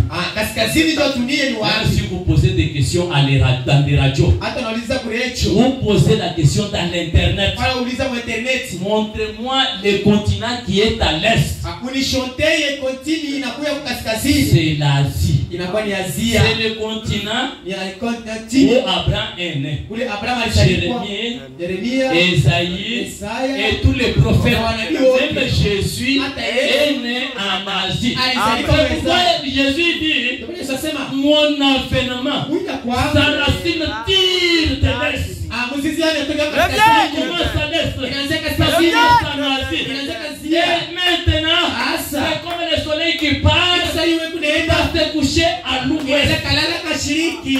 Amen. Amina. Mais où est l'ouest pour le monde entier? Mashiriki je Je vous demande, posez à l'internet, Uliza internet. demandez à des radios. Uliza kwa Quel redio. est le continent qui est à l'ouest pour tous les Ni continents? kontina kana kwa C'est mashiriki. le continent des États-Unis d'Amérique. Kontina ya Amerika. Le soleil se lève en Asie, Kwa il Asia. se couche aux États-Unis. Inalala kwa Asia. C'est pourquoi Kwa maana la mission de l'évangile kabisa doit nchi quitter l'Asie. kwa Elle Asia. arrive à midi. À midi, c'est l'Europe. Kwa Europe. L'Afrique n'est même pas là. Afrika ina On peut hapo. parler même de l'Europe. Hawezi kwenda Parce que Europe. la trajectoire Tukutembea. parle de midi. Katika yuma Parle katika d'Europe. katika Europe. Et maintenant, Na sasa à l'inclinaison, kushuka. au temps du soir, Magharibi. quand le soleil se couche, Wakati en Afrique, Kwa Afrika. en Asie, Ana Asia. en Europe, Ana Europe. mais le soleil se couche aux États-Unis. Amen. Comme l'éclair parle de l'Orient et va à l'Occident, ainsi en est-il de mon avènement. Si vous voulez découvrir les faux prophètes, soyez la trajectoire. Soyez. Si ce prophète-là, c'est la trajectoire qu'a promis Jésus. Tous les l'évangile doit passer par l'Asie, transiter par l'Europe, aller vers l'Amérique. C'est Dieu qui a promis. C'est Jésus qui l'a promis. C'est lui qui vous dit là, dites-lui dans cette trajectoire, tu es où? Et je vous bénisse. Ça c'était pour les nouveaux. Peut-être qu'ils peuvent trouver que le faux prophète c'est qui? Celui qui n'est pas sur cette trajectoire-là est faux prophète. Amen. Amen. Frère. Il est un faux prophète, il n'est pas terminé les paroles. Amen. Amen. Et il dit, les faux prophètes mentent. Ils nient la vérité de Dieu. Mais c'est Jésus qui a dit que je vais faire la trajectoire de l'est à l'ouest. L'Afrique se trouve au nord. Où est la promesse? John Marang se trouve en Afrique. Où est cette promesse dans la Bible? Simon Kimbangu est ici en Afrique. Au Congo. On va vous dire, c'est le prophète de chez nous. Mais où est cette promesse? Il est là. Quand Dieu envoie un prophète, c'est pour le monde entier. Il n'y a pas un prophète de Kassai, un prophète de Katanga, un prophète du Congo, un prophète de Zambie, un prophète de Plan. Non. Il envoie un prophète par âge pour le monde entier. Pour l'accepter, vous avez la vie éternelle. Vous niez, vous allez mourir comme c'est du temps de Noé. Amen. Amen. Et Dieu vous bénisse. Amen. Vous savez que c'est la vérité. Mais nous marcherons où les apôtres ont marché. Les promesses, c'est que les apôtres, c'est que Jésus a promis. Pas de promesses en dehors de ça. Amen. Il dit, car le jour de la rédemption est proche. Les cœurs des hommes de faille, des pères, soyez remplis de l'esprit. Vos lampes nettoyées, éclair, levez les yeux. Votre rédemption est proche. Votre rédemption est proche. Amen, amen. Question et réponse sur les Hébreux. Cherchez-moi une question et réponse sur les Hébreux. J'ai temps déjà vers la fin. Ne dormez pas. En enfer, c'est plus chaud qu'ici. Est-ce que vous avez compris? Les vrais prophètes. Jérémie, Zacharie, Moïse, Moussa, Jésus, Abraham. Tout le monde était de l'Asie. C'est ça l'Est. C'est là où le soleil se lève. Et Jésus est le soleil de la justice. Et il a dit, quand on lui a posé la question, Maître, dis-nous comment sera ton avènement. Il répond, comme l'éclair part de l'Orient vers l'Occident. Ainsi sera mon avènement. Ainsi sera le départ de l'évangile. L'évangile doit quitter l'Asie. Il va là-bas. Il arrive à midi. Il décline pour aller à l'horizon. Maintenant, avec la science va vous prouver, il y a des pays. Asie à l'est, États-Unis à l'ouest. Maintenant, Europe est juste à midi. Au nord, il y a l'Afrique. Et puis au sud, il y a Asiatique. Prenez le globe terrestre, vous allez voir. C'est simple pour l'école primaire. Amen. Prenez seulement le globe terrestre, vous allez le comprendre. Deuxième partie. Deuxième partie. Paragraphe 52. Je vous dis seulement ce qui est écrit là. Peut-être j'ai mal pris. Branham a dit le même jour où Israël est rentré, les Juifs sont rentrés, alors l'ange m'a visité. Le même jour où Israël rentre là, c'était là-bas. Où c'est en Israël? Aux États-Unis, l'ange apparaît à William Branham et lui commissionne. Branham a dit, est-ce que vous voyez ça? Donc le figuier qui bourgeonne, l'ange qui me visite, c'est un signe. C'est un signe. C'est un signe clignotant. Montrer que le temps est déjà passé. Amen. Maintenant je conclue. Il fait déjà très chaud. D'ailleurs je n'ai même pas trop dépassé. Branham a dit, comme il est temps, soyez éveillés. Vos lampes nettoyées. Comment vous nettoyez vos lampes? Confessez tous vos torts. La femme confesse à son mari. Le mari confesse à sa femme. Et deux deviennent un esprit. Peut-être depuis que vous vous êtes mariés, vous avez un seul corps et non un esprit. Or, vous devez être un seul corps et un seul esprit.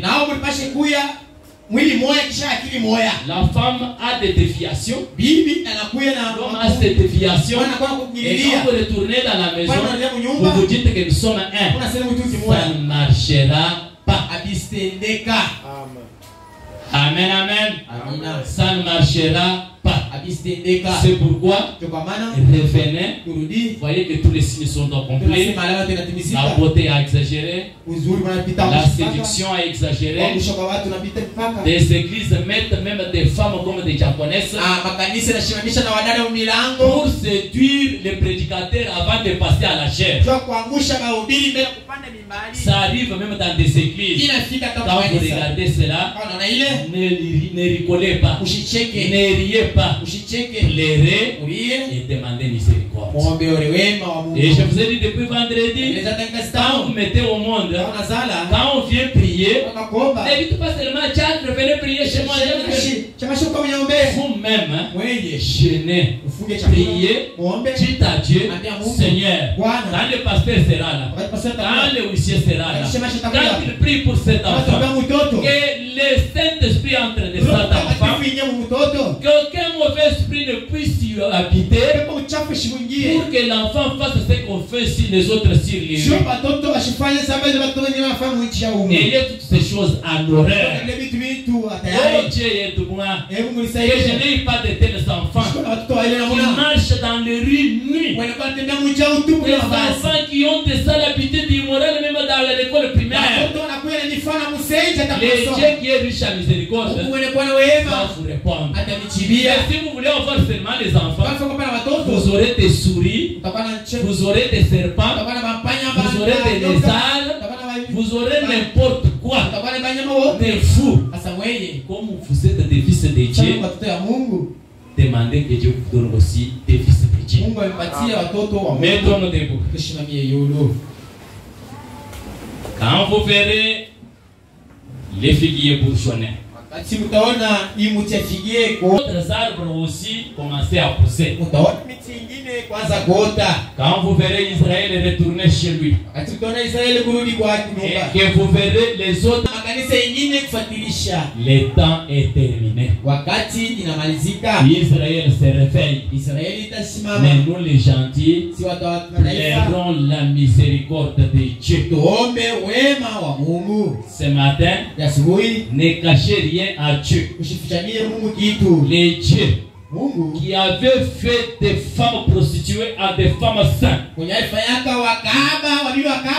ici présent pour te faire un saint. Il y avait un jour, Jésus-Christ était invité chez Simon les pharisiens pour les ridiculiser. baptisé. Il n'a même pas lavé les pieds. Il n'a pas mis de parfum. Mais une femme est entrée. Il n'a pas regardé les gens. Elle a commencé à pleurer. Ses larmes pouvons plus nettoyer les pieds de Jésus. Maintenant, elle a pris ses cheveux. Elle a poussé ses cheveux. Elle a porté le parfum. Elle a mis à ses pieds. Maintenant, là où étaient les pharisiens, ils commencent à se dire, est-ce que cet homme est de toucher son corps? Jésus les regarde. Il pose la question. Entre celui qu'on pardonne $1 et celui qu'on pardonne $500 de dette, qui peut se réjouir? Celui-ci m'a emprunté $1 et l'autre m'a emprunté 500. Ils ont fait 5 ans pour ne pas me payer. Quand j'arrive, j'ai dit, ne me paye pas, je te pardonne. Ne me paye pas, je te pardonne. Jésus pose la question. Il fait beaucoup se réjouir. Les pharisiens ont dit à celui que tu as pardonné $500. Jésus dit, vous avez dit frère. Vous connaissez cette parole. Et cette femme ici, je l'ai pardonné des péchés depuis son enfance. Elle a sujet de se réjouir. Femme, tes péchés te sont pardonnés. Et William Abraham a dit, savez-vous cette femme-là? Jésus parlait de notre époque. Jésus parlait de notre époque. Cette femme-là était le type de cette église aujourd'hui. Oh, l'église d'aujourd'hui. Il n'avait pas droit d'être invité. Il n'avait pas droit d'être dans cette fête-là. Elle est venue pour implorer la miséricorde de Dieu. Elle est retournée sans péché. Et même ce matin, même si tu avais connu toutes les femmes de Qatar, même si tu avais volé ou fait ceci, le pardon est ici. Dis tout simplement, oh Dieu, je viens comme cette femme-là est venue. Ne me regarde pas, ne regarde à ta miséricorde. Et regarde au calvaire. Et regarde à l'œuvre du calvaire. Et pardonne-moi. Et il est prêt pour vous pardonner ce matin. Pendant que nous entendons les cantiques, allons implorer la miséricorde. Que vos larmes puissent nettoyer le pied de Jésus aujourd'hui. Et retourner déjà saint. Quand vous êtes saint, l'argent, les habits, les parcelles, les voitures vous appartiennent.